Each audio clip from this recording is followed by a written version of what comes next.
ڈیرہ غازی خان میں P D M کا power show. Shahbaz شریف نے خطاب میں کہا کہ تبدیلی سرکار نے ملک کا بیڑا غرق کر دیا۔ حکومت نے آج تک عوام کے لیے کچھ نہیں کیا۔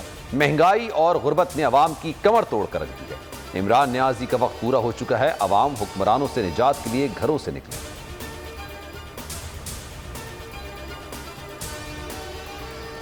موجودہ حکمران ناجائز تھے، اب نالائق بھی ثابت ہو گئے۔ حالات کی بہتری چیلنج ہے، اس کے لیے سب کو مل کر ملک بچانا ہوگا۔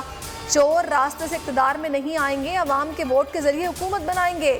مولانا فضل الرحمان کا جلسے سے خطاب، بولے ہمارے ووٹ پر ڈاکہ ڈالا گیا تو بغاوت کر دیں گے۔ عوام شہباز شریف کی اصلیت سے واقف ہیں۔ جنوبی پنجاب کی محرومیوں کے ذمہ دار بھی یہی لوگ ہیں۔ نون لیگ نے ہر منصوبے میں کرپشن کے نئے ریکارڈ قائم کیے۔ فاروق حبیب کا جواب، بولے 12ویں کھلاڑی کو دن میں اقتدار کے خواب آ رہے ہیں۔ بطور چیئرمین کشمیر کمیٹی مولانا فضل الرحمان اپنا ایک کارنامہ گنوا دیں۔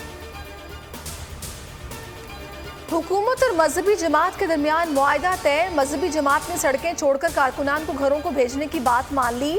مذہبی جماعت فرانسیسی سفیر کے ملک بدری کے مطالبے سے بھی دستبردار۔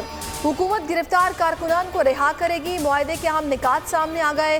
مذہبی جماعت کو سیاسی جماعت کے طور پر کام کرنے کی پوری اجازت ہوگی۔ معاہدہ کسی کی فتح و شکست نہیں، معاہدے کے مثبت نتائج سامنے آئیں گے۔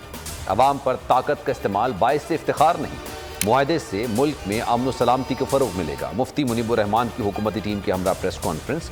معاہدے کی نگرانی کے لیے اسٹیئرنگ کمیٹی قائم کر دی، سربراہ علی محمد خان ہیں۔ وزیر خارجہ شاہ محمود قریشی نے معاہدے کو خوشائند قرار دے دیا۔ ملک کو بحران سے بچانے پر علماء سے اظہار تشکر، کہتے ہیں تمام مسائل کو سامنے رکھتے ہوئے امن کا راستہ تلاش کیا گیا۔ معاملہ طوالت اختیار کرتا تو بڑا نقصان ہو سکتا تھا۔